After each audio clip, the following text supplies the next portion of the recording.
You're listening to the CD Baby CD Baby CD Baby DIY Musician Podcast.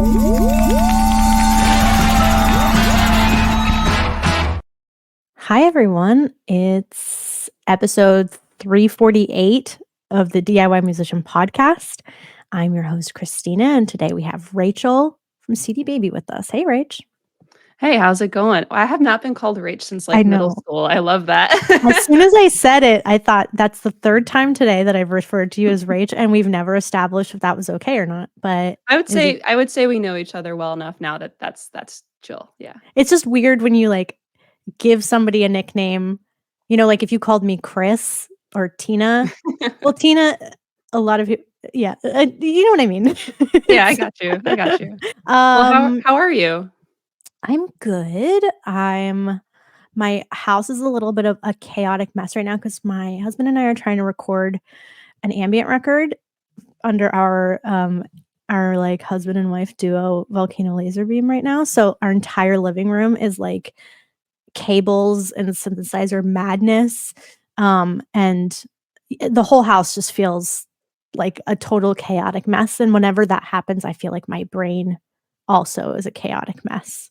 I feel do you know, like when your home reflects your inner workings? Yeah, this room that I'm in is sort of like my music room in my apartment, and however it's looking at the time is like usually a direct reflection of my brain, and it's kind of in like a halfway zone. You can't see the floor right now, and that's on purpose. Speaking of clutter clearing, there's been some weird transition. No, that's a good transition. I mean, a very direct one. Yeah. Yeah. Speaking of clutter clearing, there's been some changes in the music industry lately, and it's got us thinking, what's next? Expand? Yeah. Yeah, I don't know how many of our listeners are kind of keeping up with what's going on at Bandcamp lately. But basically in the past, I believe it was about a year ago, Bandcamp was acquired by Epic Games, the same company that owns Fortnite, I believe.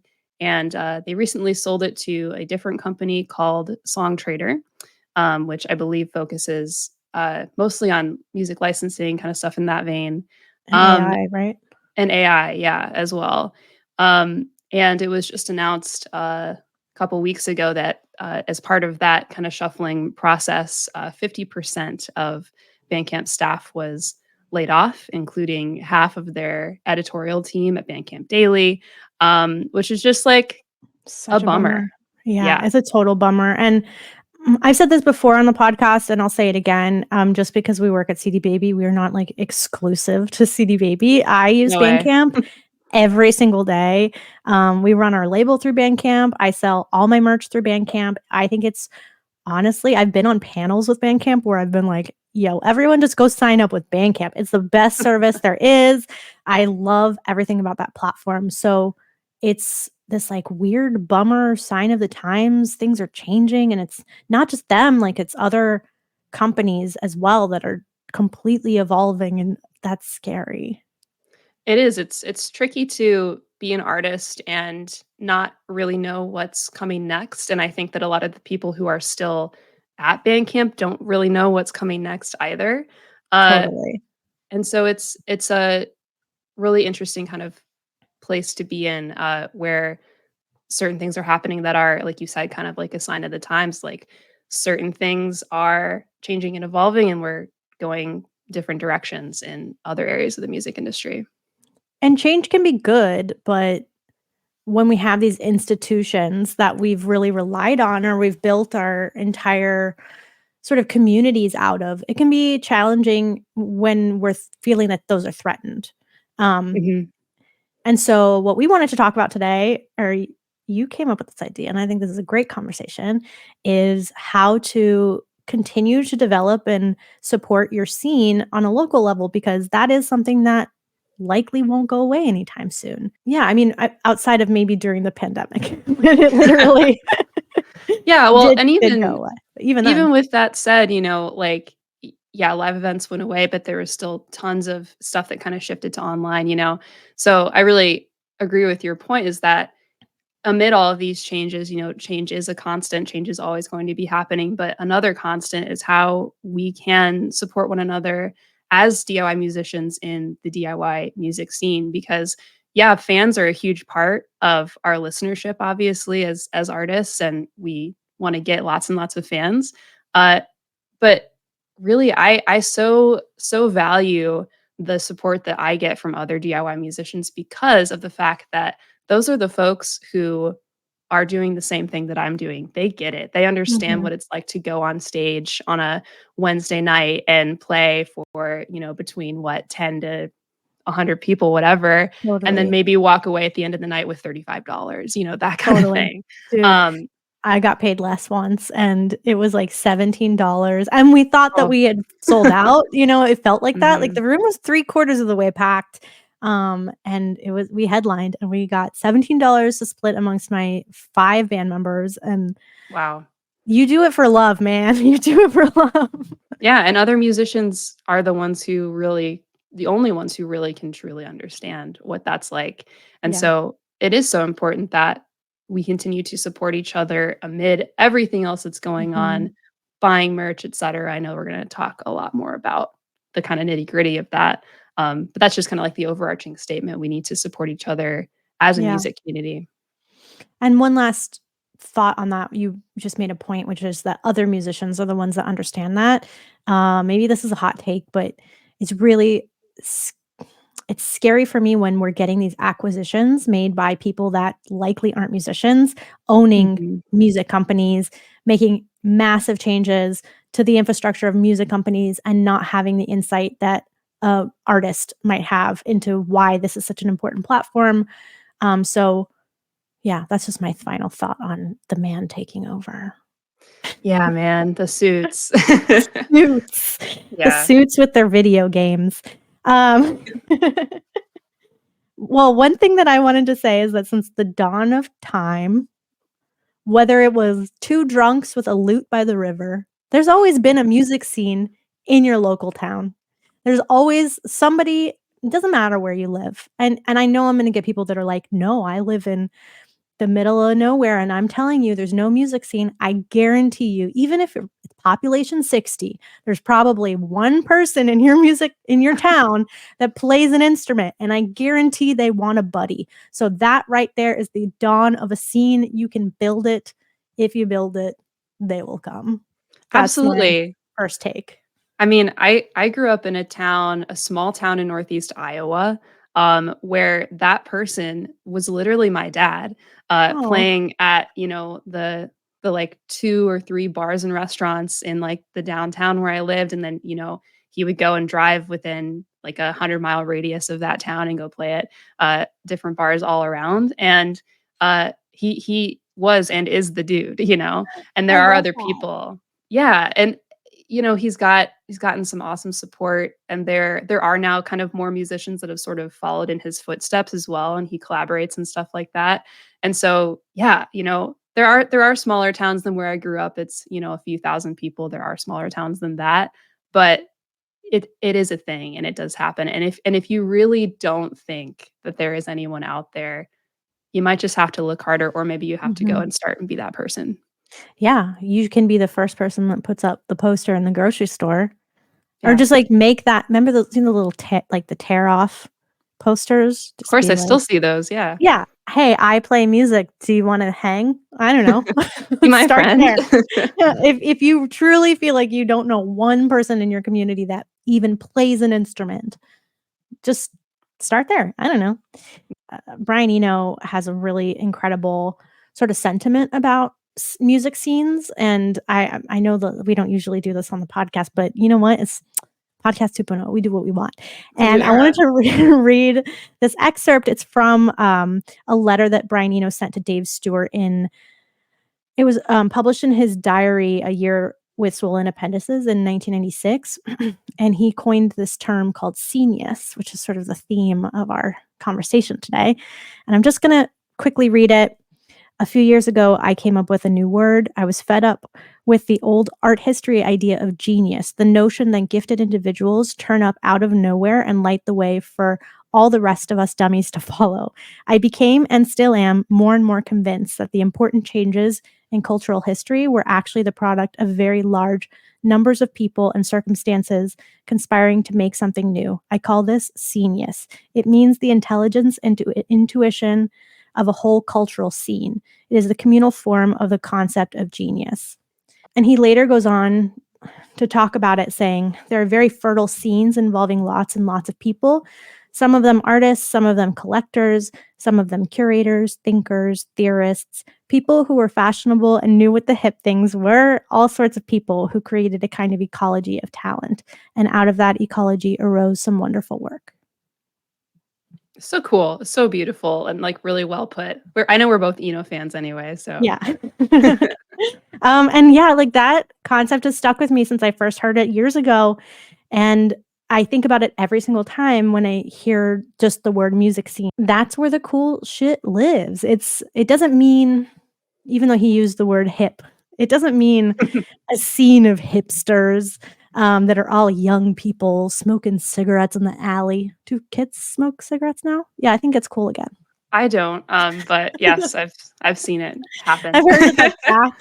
I've seen it that it's back, and I'm like, guys, I thought we moved on, but I guess we're back to that. It doesn't mean denim jackets and rolled up Dago pants. Hanging out by the milkshake bar. But a scene is a group of individuals that come together and collaborate and think and share ideas, and that is something that is universal, I think, anywhere. And I love that idea that like the individual is not the one responsible for building movements. It's a group. It's a scene, like a group of individuals with like mind. Yeah, I think that, what like Hollywood and like the media and all these things kind of paint pictures of artists rising out of the ether, like really, picking up by their bootstraps and doing everything themselves. And I think if you ask really any artist to tell you honestly what was really the thing that helped them, I think most would probably say their community was a huge part of their kind of rise to success and Totally. continuing and helping them through hard times and showing up and supporting them in so many different ways. Uh, you know, we have to keep doing that for each other. And that's kind of what the scene is all about, right? Yeah, I moved to Portland, Oregon in 2008 and didn't know anybody. Started playing open mics, met a few people there, jumped onto bills, and I couldn't believe I remember somewhere like 3 years later sort of describing to my to my mom that it felt like magical things just happened if I just willed them to, because this community was just fostering so many opportunities. I would say, I want to do a show in a barn, and I would reach out to a few members of the community and we could make it happen within hours. Or I'd say, hey, let's do this weird spooky Halloween thing. Does anybody have a coffin? And I could find a coffin. It was not hard. I found one within 5 minutes. Sick. I was a part of the theater community as well as the music community. So there were so many opportunities to just anything you wanted to come up with. Like you just said it, you found resources, like you found a space to do it in, very DIY. Not all of these places cost money. And you just made things happen. And it was because of that community and the community building of that experience that I think I learned so much of the value of what I know about the music industry, because that's where I put all of my emotional eggs is that's where I put like the It's a good bulk band of, name. yeah, emotional eggs is good at band name. You know what I'm saying though? It's like Yeah. I live in Hollywood now, and I live in amongst the music industry in this way that is a little more beyond the indie scene, and I love the indie scene the most. I love that local scene more. I don't have as much of an attachment towards the mainstream and like the major marketing scene because even though that is another scene, my heart is elsewhere, if that makes sense. Yeah, and I would put my heart in the same place as well. I moved here to Minneapolis after college, and kind of part of my decision actually was seeing this pretty active kind of folk scene on YouTube coming out of Minneapolis. And I discovered some of my kind of favorite local artists before I was even in the Twin Cities. It was called Pony Rug. Look it up. They're super, super awesome, awesome videos. But, once I got up here, kind of did similar things, started showing up at open mics. And I think back to all of these things that ended up happening for me that were the result of something happening before. And like, if I hadn't met this person, then this wouldn't have happened. If I hadn't have done this show, then this wouldn't have happened, Totally. And so anyone who's in the Midwest, like, and would potentially write off the Minneapolis scene, I urge you not to, because it's extremely, extremely cool here. And more than just because that's where Prince is from.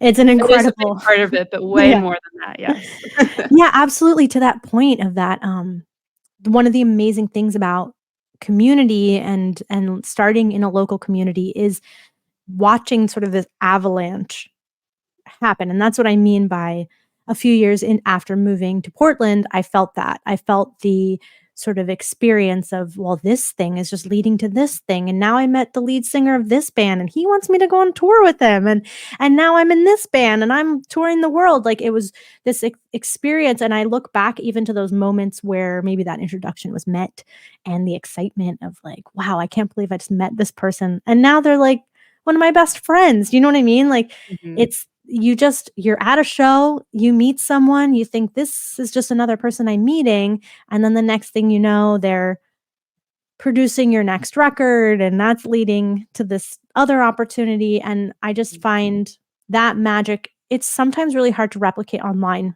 through DM, through like, just because you follow someone and they follow you back doesn't mean it's necessarily going to gain a lot of reward. There's something really magical about showing up and meeting people and shaking hands and all the stuff that shares germs. Yes. And like, I had a lot of anxiety and fear to get over before I, was really starting to get into the scene, like extremely self-conscious about what people are thinking about me and how I was coming off and how I was perceived and stuff like that. Really? And I would never guess that about you. Oh my God, no way. Yeah, you're really good at it then.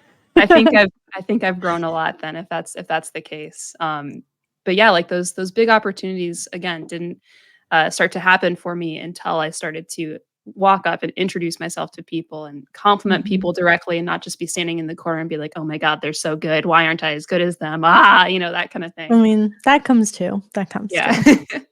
But yeah, reach out of your shell in real life is invaluable, I think. It can be really hard though. I've had a few experiences where you have these opportunities and now you look back and you're like, God, why couldn't I just break out of my shell in this moment? But I had this one in particular where we played Livewire radio and I'm just going to name drop. It was Fred Armisen was there. And we were in the green because he was like a guest on the show.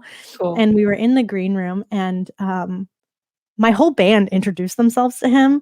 And I, for some reason, I was a huge fan. I'm like a huge SNL fan.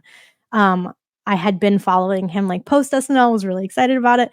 I could not bring myself to just go up to him and say hello until the weirdest and most awkward way, which was he was in a different room having a conversation with someone about Smashing Pumpkins. And I just walked into the room and just said, I love Smashing Pumpkins.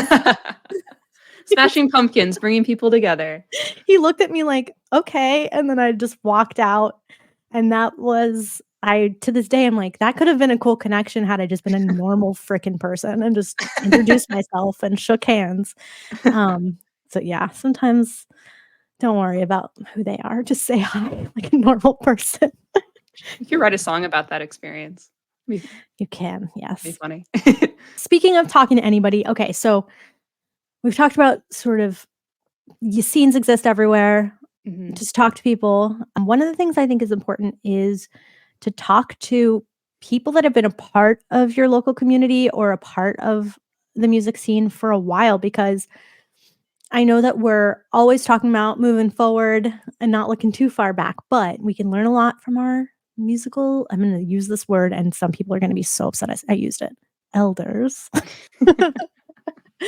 And that can just be someone that's been in it a little bit longer than you. It's not age specific, but ask them, how they formed connection. When I first moved to Portland was the era of MySpace, and I didn't know how to book shows, so I just started like reaching out to artists on MySpace that I knew were pretty big in Portland, and just asked them, "How are you booking shows, and can I open for you?" And I got a lot of interesting responses. Some people were like, "Well, we have a booking agent, and no, you can't open for me." And some people gave genuinely really good advice and gave me like a full rundown of the first few years of how they hustled hard. Yeah, totally. I played a John Prine and Tanya Tucker tribute show Hmm. last month, which was actually I think it's not important. It was earlier this month, but uh, it went super super well. We packed this bar in St. Paul, and there were 10 different bands, all varying ages and makeups and sizes and everything, all playing John Prine and Tanya Tucker music.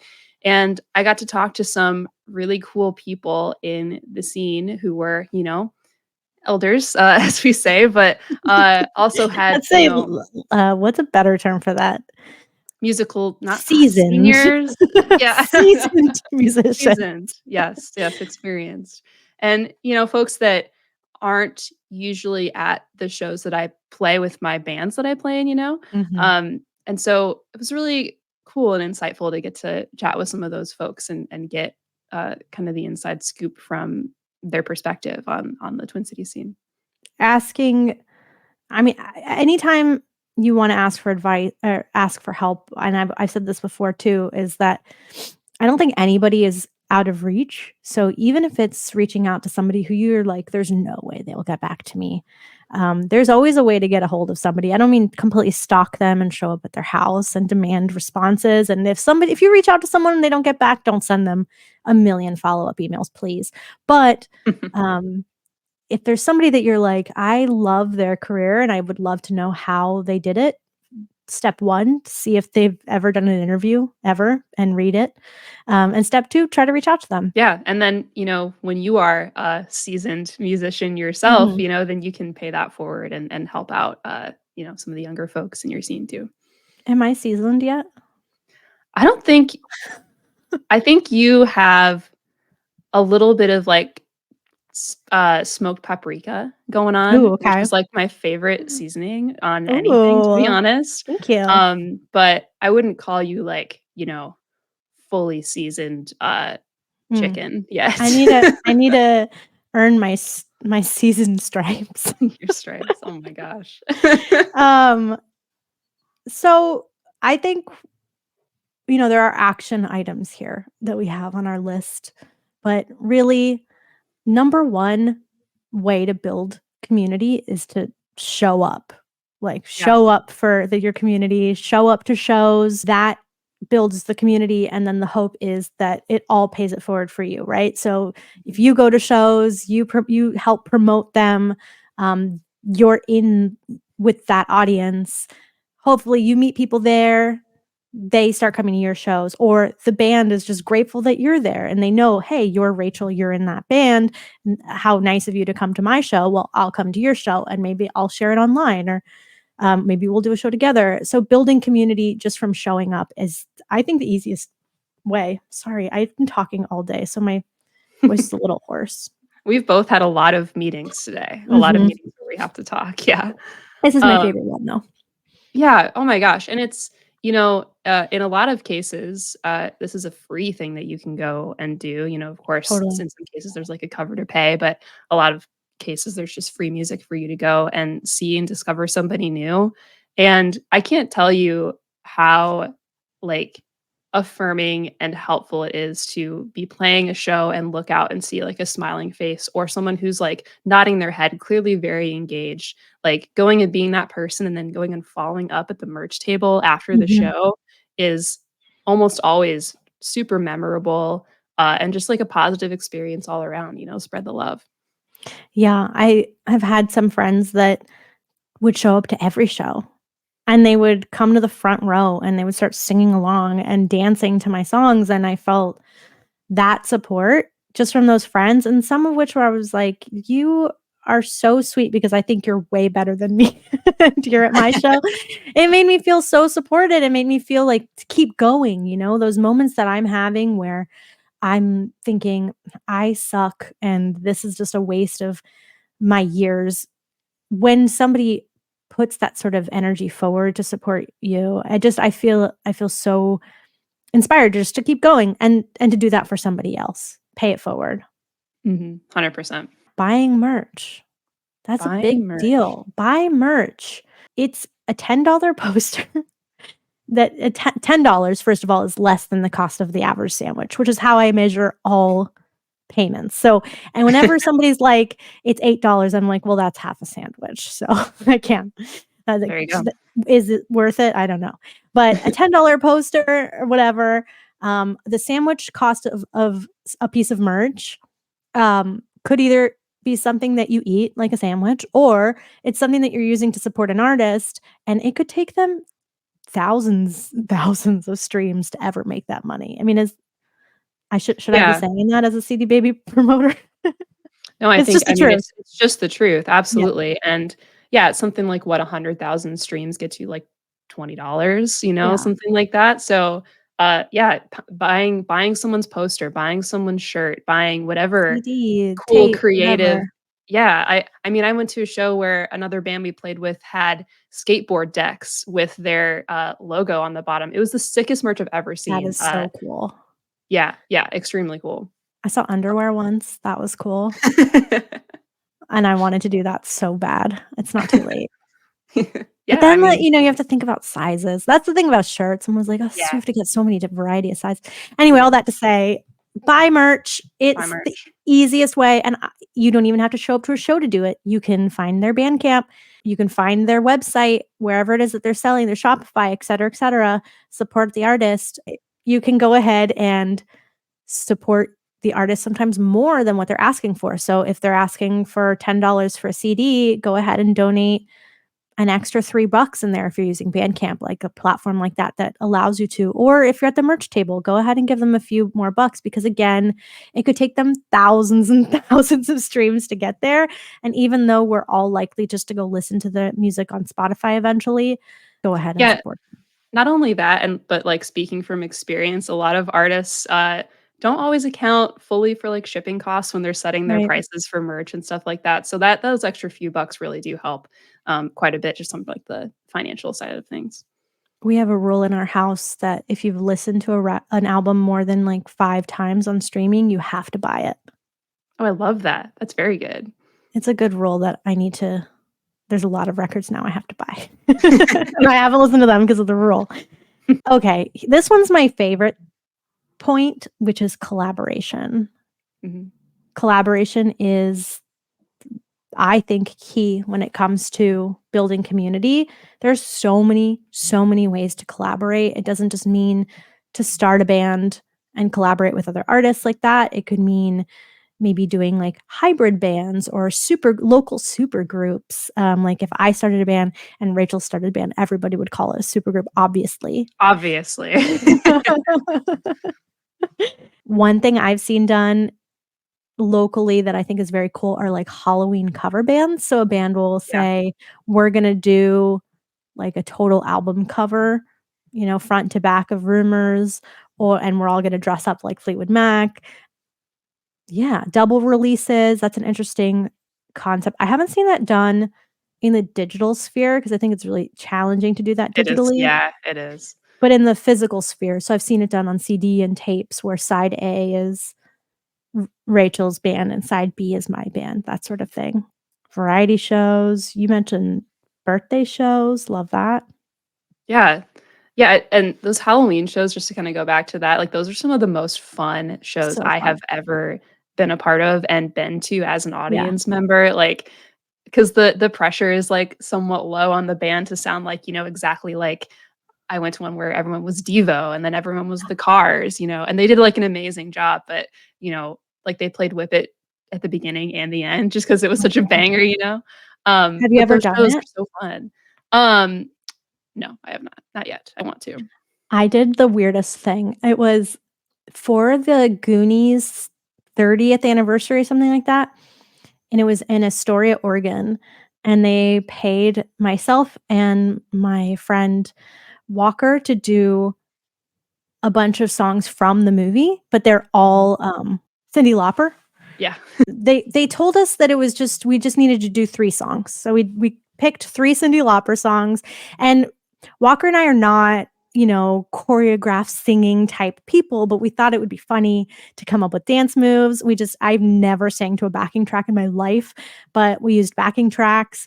And so we did this really ridiculous performance. It was 3 songs, but we get there and we're dressed up. We have like Cyndi Lauper outfits on and everything. It's an outdoor event in Astoria. And I guess members of like the cast were there, but they had done a booking whoopsie, and they asked us to do the set for 30 minutes, but we only had 3 songs. So we did it 3 times in a row. Was that even enough time to fill 30 minutes? Yeah, somehow, like, we did a little crowd work. There was a lot of kids there, so during, like, Girls Just Wanna Have Fun, we just, like, invited the children up on stage. Anyway, those can be really fun. Getting a bunch of bands together to do house shows, that's the one I always recommend too for people that say they live in a town where there isn't a venue, or the only performances are at church. Build your own venue. Your living room can be your venue. Have it in your garage, have it in your basement. Find some person who wants to make new friends and has a basement, I love house shows. I think they're my favorite. Me too. Oh yeah, they're so awesome. And just so, very, very community driven. I mean, there's no middle person really involved there. It's all just like everybody's here at this person's dwelling and hanging out. Yeah. Bring bake sale goods. Just potluck it. It's the easiest thing to do. And you have this sort of sense of intimacy because there isn't that separation of stage to audience. You're all basically sitting in the same space.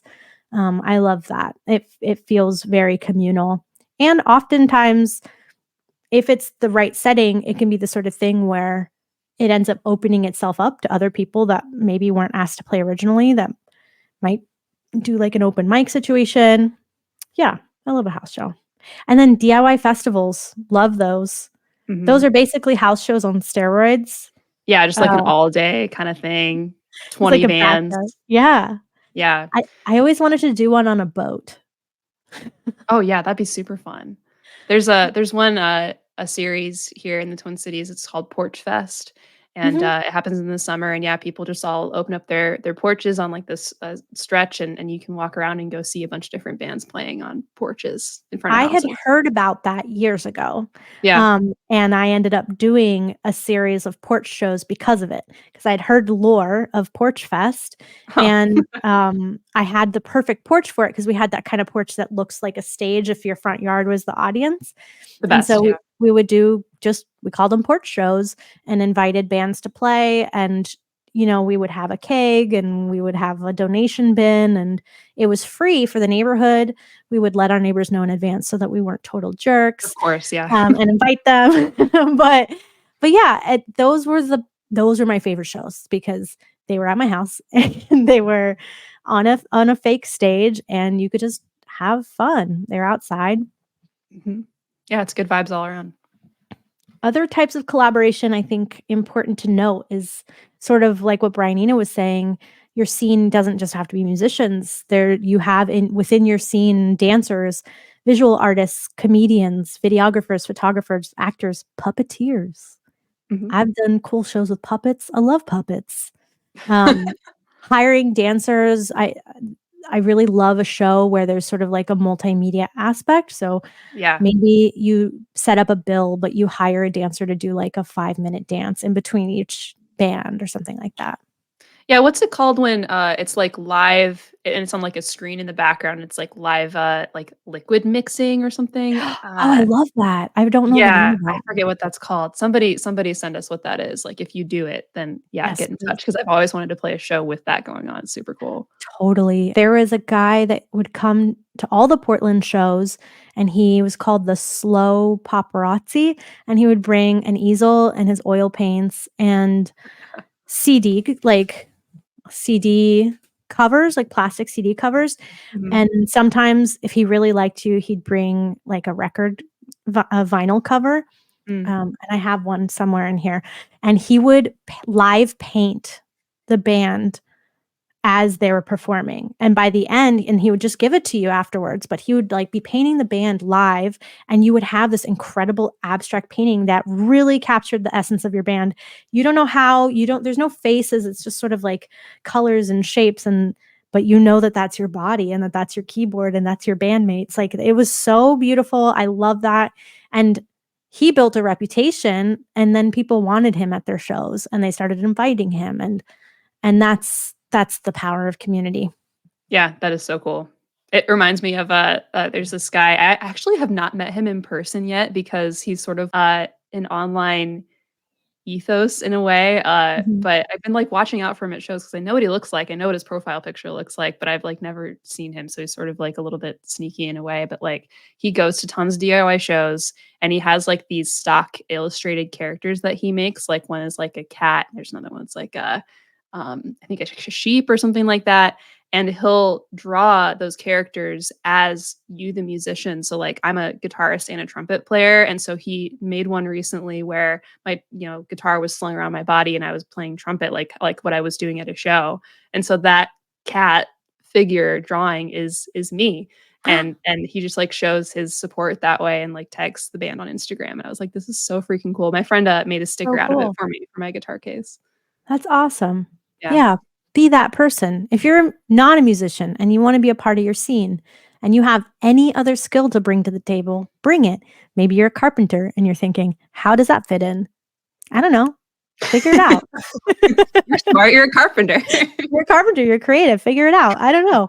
Reach out to a musician and say, how does this fit in? Actually, no, I also know, speaking of carpenters, there were these people that would make amps out of suitcases in Portland. And then it became this thing where like if you had one, it was a cool like status symbol. Awesome. I love that stuff. And then there's the non-IRL stuff that you can do, which are no-brainers. We've talked about them a million times, but what are and they? They're free. They can have so much impact. So like obviously a big one is just like following people in your scene. And something that just like so grinds my gears, and I still see it happening so much, is people like very clearly caring about the ratio of how many people follow them on Instagram as compared to how many people they follow. And if like the number of their followers is lower than the number of people that they follow, then they get all like weirded out. And it's like, no, you are not going to care about that on your deathbed. You're not going to be like, oh my God, I'm so happy I had more followers than people I followed on Instagram. No, go and follow the people in your scene that you care about, that you want to support, and share their stuff and get inspiration from what they're doing. The more people you follow, the more people you're going to see, and the more you're going to be aware of the scene. It's a no-brainer. And another one kind of related to that too is like, it's so easy now to, when somebody has a new song come out, to go on Spotify and hit share to stories and then just be like, hey, check out this cool music that came out today, and then like tag the band, and usually they'll reshare that to their stories. And that's another connection, that people can then see, oh, who's this person? And just doing that regularly is free and is just like such a great way to continue to build up your connections in the scene. It's funny you say the thing about followers to following ratio. I think I was hung up on that for a minute. Oh, I was too, for sure. And now I just don't give any craps about social media or my presence or any of the things I'm supposed to as an artist. That's an interesting point that is, at this point, a faux pas. And also, I love that you use the term grind my gears. Thank you. Crowdfunding is another digital medium. I think that we got a little carried away with it, to be honest. At one point, I started seeing a lot of people asking for money for things that I thought, well, that's what saving up is for, my friend. but there, at the heart of it, at a certain point, the idea was your band, you want to put a record out. The idea is you're going to offer something in return that is of higher value, or of emotional value for this person, even if it's not monetarily. And that's a great opportunity to help people, to sort of support any sort of campaigns they have. Finally here, I'm just thinking, I used to be a publicist for music, and it's really devastating to see what's happened to the press world, the journalism world when it comes to music. Even in local communities, I used to know so many writers on the local level. And now they're all out of business, or a lot of these papers stopped printing and they only have one arts writer or they have volunteer writers. That's something where if you're a writer and you want to be a part of your local music scene, that you could maybe volunteer time for. I really don't like to advocate to work for no pay, but I know that some of these places are maybe willing to pay a little bit or work for trade or something. But yeah, volunteer time to maybe write a review a month. It doesn't have to be a review. Maybe just, I think we all need somebody to write about an album release. Yeah. We need more avenues for that. It could be a blog maybe that you host, zines, those sorts of things. But hey, if you're a writer, we need you. Don't give up. 100%. Absolutely. Yeah. Amid all this, AI world kind of stuff. Real people who are folks who care about music genuinely and aren't just a computer are definitely still needed. And I will say too that the times I've done some of that kind of writing for folks, and the connections that I've made from doing that, like people are so appreciative of that, and they usually never forget it. That you Never put forth that time and energy and care to their music. What's the moral of the story here, Rach? Well, Tina, the moral of the story is that, again, among anything that is happening, like, in the world of music and any legacy established things, anything can happen to change what's going on. But what you have control over as an artist and a music enjoyer and a member of your scene is how you support other artists, and then, have the favor returned and keep paying everything forward. We always have that ability in one way or another, and we should continue to, put up a sticky note on your computer or something, like, hey, do something for an artist today, and feel that be returned to you. I love that. I'm going to end it there because I think that's a wonderful sentiment. Do something for an artist today. Yeah, please. That's it. That's all I'm going to say on that. I had a lot of fun talking to you today. Likewise, this was another really fun one, and looking forward to more in the future. Yeah. Thanks, everyone. Have a great rest of your week. Toodaloo. Toodaloo.